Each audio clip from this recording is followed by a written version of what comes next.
Hey everybody, at BV Matson here. You ever have holes in your mufflers and your exhaust? Well, I've been working on this, kind of patching some holes, and kind of just dawned on me, I should make a video about this and kind of my whole process. This is a 1968 CL350 exhaust, and there were some rot holes happening in this thing.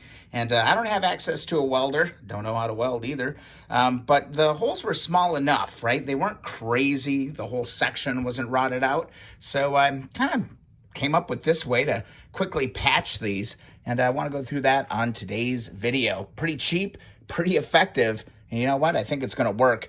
This is the bottom side of the CL exhaust, so this isn't even going to be visible once the covers and everything get put in place. All right, now I don't know why I didn't start making a video sooner, but basically I was cleaning this exhaust system, and as I was cleaning, things started to break free and things started to get kind of out of control. So I just went ahead and got kind of my grinding bit on my Dremel and cleaned all of these little kind of portions out until I got to fresh metal, just knocking all of the rust out of these different sections. This one was actually a really small little hole, probably the size of the bit on this Dremel. But man, as I started cleaning it out, the thing grew and grew and grew and grew. So I'm really glad I'm actually taking the time to deal with this. Now I'm already a little bit down into the process, but instead of welding patches in, which would totally be awesome if I had access to that, I actually just have some like coffee can material. This is a thicker kind of a metal, and I just kind of bend it into place so it fits over here really nice and snug. You could do little patches if you need to, like here, cut a little piece. I'm going to patch a little piece right here. This part got a lot bigger on me. I actually wish I would have just carried this singular piece over, but no big deal. I can deal with this. This was all fresh metal up in here. The hole was actually on this side, so I'm not too worried about that. But yeah, I've got these little patches to go in here. How the hell was that? Yeah, I think it goes like that. No, I don't know. We'll figure it out. But anyway, it's just like this. You can actually lay these patches right in here really, really well. But don't just go and, tap this in. What you want to do is you want to get yourself a little bit of JB Weld High Heat. It's like a little putty that you can use and just kind of spread over the holes. It's going to be a heat resistant, really strong guy. So here I did it on this one right here. This is rock hard. This stuff is hard, and it's going to do the job. On the back, clearly does say it's good for mufflers, tailpipes, any high temperature product. And I tell you what, this stuff worked really, really well. So let me kind of walk you through some of the steps after, you make sure you clean it all up and you get it down to bare metal. The Dremel was the perfect tool for this, just to clean all this up. So let's focus on this kind of smaller issue here. Really the trickiest part is getting a piece of metal. I, again, just used like an old bucket that I had to cut these pieces out of. And, you just kind of got to get creative with it. I do like the idea or suggestion that I got to, work around the actual crease here. I think it's going to give it a little bit more longevity and a much smoother look. Just got to bend that all out. And then I think the important part too as well is drilling pilot holes where you have fresh, good, strong metal. So here I've got my pilot holes already kind of drilled into where I want to go. But before I go and get too crazy, I need to drill these out to fit my rivets, and then we'll get to the putty.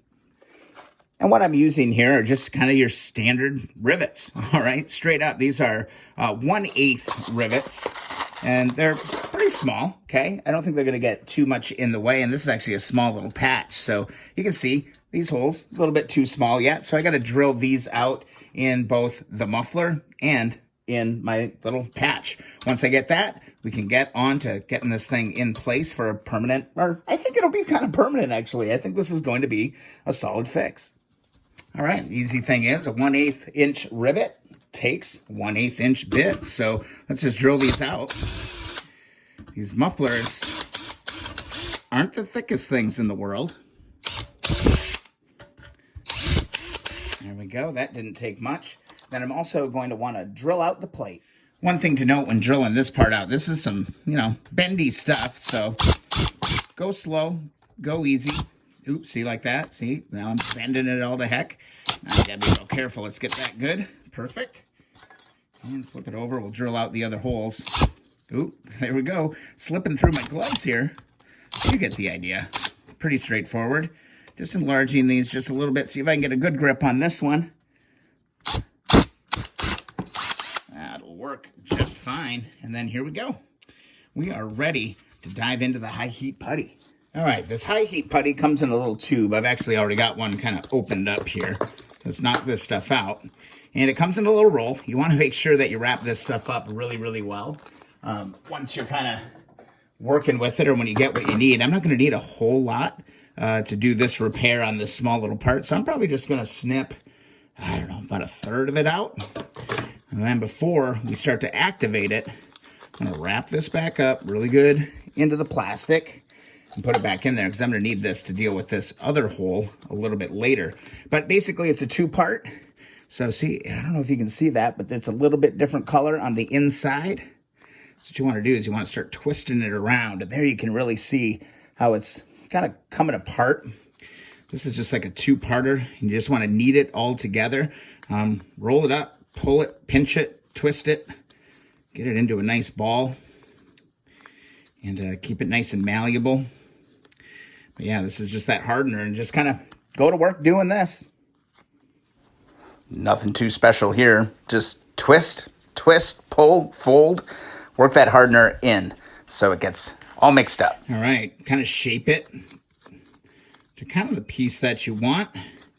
Nice even piece. And we can come back over here, take a look at our section. And I may have made just a little bit too much, but oh well. Got a whole other roll we can deal with.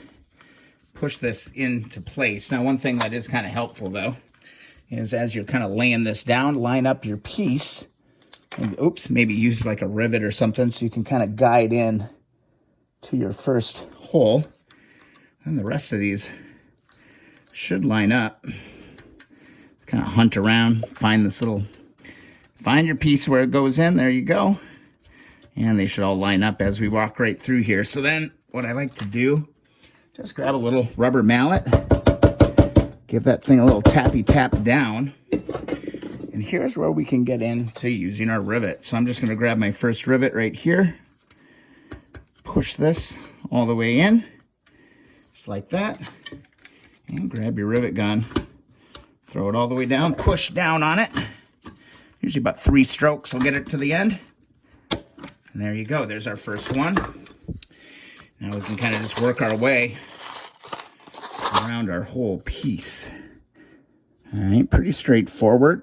Kind of hunt around for that hole again. Had it. Thought I had it. It's never easy. All right, there we go. Got my second one in. Should anyway.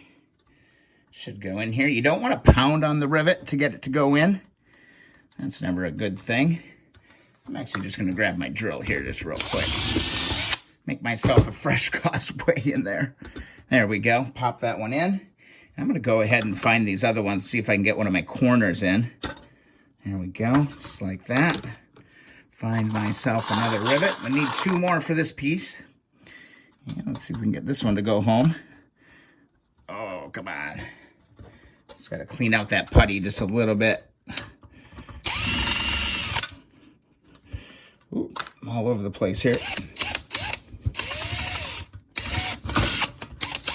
There it is. Hold it in place. Drop that rivet in there. And there we go, just like that. Beauty. I'm gonna go ahead and grab the rivet gun. Let's give you a little bit of elevation here. I'm gonna grab this one first. Usually 3 strokes will pull that in. See how that putty is kind of popping out? We can actually use that to our advantage here in just a little bit. Nice pressure down. And rivet this in. Bam, there it is. Now what I want to do, get this to go down just a little bit. See if I can find my last hole. There it is. It's all lined up. That's nice to see. And that one's going to pop right in there just like that. Grab the rivet gun. And push that down. 1, 2, and 3. And there we go. So now I'm going to go ahead and put my gloves back on. You do want to use gloves with the putty. It says that pretty clearly on the packaging. But now what I can do is kind of clean this up a little bit and do some inward push to make sure that we get a nice good seal, because, man, this stuff will dry rock hard, okay? It takes a little while to dry as well, so be patient with it. But yeah, just kind of push that in there, just like that. Kind of try and get up underneath there. This, I probably don't need it coming all the way down there. I can probably just cut this off right here. Maybe just pull this off. I don't need it quite that elaborate. Just like that. And that's going to be an effective seal on that little hole there. I'll push this back up inside here just a little bit. And that's going to be pretty good. It's a little bit of a hack job, but I'm telling you, I mean, I think it's going to be functional and it's going to work. I need to go ahead and tackle this other little patch job that I need. Let's see. Yep, that one goes in there just like that. Might cut this down just a little bit and get that to fit. So again, just kind of a rinse and repeat. Be sure to use those pilot holes. It will really, really help you. Don't go with the full-size bit right away. Mix up that hardener really well. Place it in there. Get your rivets in and drive that thing home. I think it's going to work. I think it's a pretty solid fix. And there we go. With that rivet in place, we can kind of clean up the putty just a little bit. Again, try to push it back in there just to make sure you get a nice seal. And this is going to be good to go. I feel pretty damn good about this. Last little step, there is a little drain hole that I do want to open up right here in the bottom of the exhaust. So I just want to make sure that that's open. So I'm going to drill this out nice. Bam. So I've got a little bit of a drain hole there, just like it was. And this all sealed up. Really, really, really nice. I think it works. I think it really works. I don't know. What do you think? Let me know in the comments. I know it looks like a little bit of a hack job, but I don't see why it wouldn't work by using high heat, some scrap metal, a bunch of rivets, and you should be in great shape. Let's take a closer look. So there you have it. Again, this is all on the bottom side of the CL350. So basically, we got our heat cover that needs to get restored here, but it's going to basically cover this all up. And this side's up against the bike, so you're not even going to see it. All nicely camouflaged on that. So guys, I hope this helps you out. If you have other suggestions, let me know. I'm very curious to get this on the bike and you know, kind of see how it all works out. But I'm telling you, it's a cheap fix.